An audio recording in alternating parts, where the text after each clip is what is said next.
Assalamualaikum warahmatullahi wabarakatuh. Halo, selamat datang di channel Khairunisa.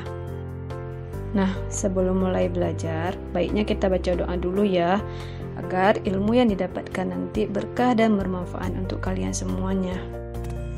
Doa sebelum belajar. Bismillahirrahmanirrahim. Rabbi zidni ilman nafi'an warzuqni fahma. Artinya, ya Allah, tambahkanlah kepadaku ilmu yang bermanfaat dan berikanlah aku pengertian yang baik. Di video ini saya ingin membahas tentang part 2 hukum bacaan nun sukun dan tanwin, yaitu tentang idgham dan iqlab. Untuk video part 1-nya bisa kalian cek di video saya sebelumnya ya. Tapi sebelum kita mulai belajar, pastikan bagi kalian untuk tekan subscribe, like, dan tekan notifnya ya. Nah, yang pertama tentang hukum bacaan idgham. Secara bahasa, idgham artinya memasukkan, yaitu memasukkan bunyi bacaan nun sukun atau tanwin ke dalam salah satu huruf idgham. Pada hukum bacaan nun sukun atau tanwin, idgham terbagi dua, yaitu yang pertama idgham bi gunnah dan yang kedua idgham bila gunnah. Baiklah, sekarang kita akan melihat apa perbedaan antara idgham bi gunnah dengan idgham bila gunnah. Nah, yang pertama idgham bi gunnah yaitu jika nun sukun atau tanwin bertemu dengan salah satu huruf ya, waw, mim, dan nun.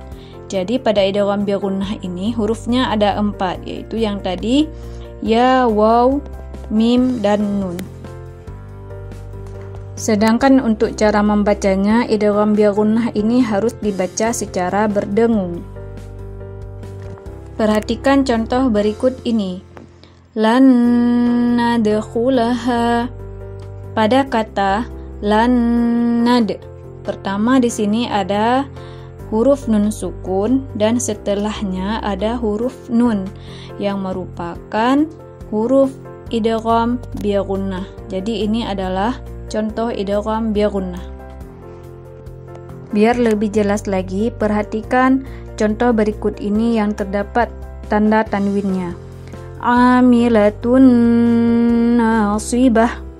Nah, pada huruf tun di sini ada tanda tanwinnya, kemudian setelah huruf tun di depannya ada huruf nun yang merupakan salah satu huruf idgham bi gunnah.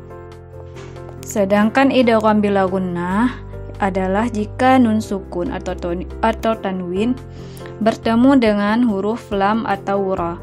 Jadi huruf idgham bila gunnah hanya ada 2, yaitu lam dan ra. Untuk cara membacanya, idgham bila gunnah ini tidak boleh berdengung. Biar kalian lebih mengerti, perhatikan contoh berikut ini. Mirrahmati. Setelah nun sukun terdapat huruf ro yang merupakan salah satu dari huruf idgham bila gunnah. Jadi jelas ini adalah contoh dari idgham bila gunnah. Untuk contoh satu lagi terdapat tanda tanwin, yaitu bimu'minil lana. Tanda tanwinnya terdapat pada huruf nun, yaitu nin. Kemudian di depannya ada huruf lam yang merupakan salah satu huruf idgham bila gunnah. Nah, untuk penjelasan yang kedua tentang hukum bacaan iqlab, secara bahasa iqlab itu artinya membalikkan atau menukar, yaitu menukar bunyi huruf nun sukun atau tanwin menjadi bunyi huruf mim. Secara ilmu tajwid, iqlab yaitu jika nun sukun atau tanwin bertemu dengan huruf ba. Jadi pada hukum bacaan iqlab ini hurufnya hanya ada 1, yaitu ba. Sedangkan untuk cara membaca hukum bacaan iqlab adalah antara bibir atas dengan bibir bawah itu tertutup dan juga diiringi dengan suara berdengung kurang lebih 2 harokat. Perhatikan contoh berikut ini. Ambiuni. Nah, setelah nun sukun di sini ada huruf ba. Jadi ini adalah contoh bacaan iqlab. Untuk contoh yang terdapat tanda tanwinnya yaitu ayatam bayyinah. Nah, pada huruf ta marbutah yang pertama di sini ada tanda tanwinnya, kemudian di depannya ada huruf ba. Nah, sekarang mari berlatih untuk mencari hukum bacaan idgham dan iqlab pada surah Al-Humazah. Bismillahirrahmanirrahim. Pada ayat pertama yang bunyinya wailul likulli humazatil lumazah. Nah, pada wailul li di sini terdapat tanda tanwin bertemu dengan huruf lam. Jadi ini adalah contoh dari idgham bila gunnah. Kemudian di depannya juga ada tanwin bertemu dengan huruf lam juga. Zatil lumazah. Jadi di sini juga terdapat idgham bila gunnah. Jadi pada ayat pertama ini adalah contoh idgham bila gunnah. Kemudian pada ayat yang kedua, alladzi jama'a malan wa 'addadah. Lawwa. Ini terdapat tanda tanwin bertemu dengan huruf waw. Jadi ini adalah idgham bi gunnah.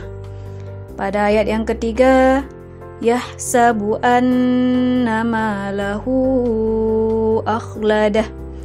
Di sini tidak terdapat contoh idgham dan iqlab. Kemudian pada ayat yang keempat, kalla la yumbadanna fil hutamah. Nah, di sini ada nun sukun bertemu dengan huruf ba. Jadi ini adalah contoh dari iqlab. Pada ayat yang kelima sampai 8, di sini terlihat tidak ada hukum bacaan idgham atau iqlab, sedangkan pada ayat yang terakhir yang bunyinya fi amadim mumaddadah terdapat tanwin bertemu dengan huruf mim. Jadi pada ayat yang terakhir surah Al-Humazah terdapat hukum bacaan idgham bi gunnah. Untuk kesimpulannya, berdasarkan penjelasan yang tadi, secara bahasa idgham artinya memasukkan. Idgham terbagi dua, yaitu idgham bi gunnah dan idgham bila gunnah. Huruf idgham bi gunnah ada 4, yaitu ya, waw, mim dan nun. Sedangkan idgham bila gunnah hurufnya hanya 2, yaitu lam dan ro. Untuk bacaan iqlab secara bahasa artinya membalik atau menukar, sedangkan hurufnya hanya ada 1, yaitu ba. Demikian penjelasan tentang materi hukum bacaan nun sukun, yaitu idgham dan iqlab. Setelah belajar, alangkah baiknya baca doa dulu. Bismillahirrahmanirrahim. Subhanakallahumma wa bihamdika asyhadu an la ilaha illa anta astaghfiruka wa atubu ilaika. Terima kasih untuk kalian yang sudah menonton. Jika ada yang belum jelas, kalian boleh menanyakan di kolom komentar ya. Assalamualaikum warahmatullahi wabarakatuh. Bye bye.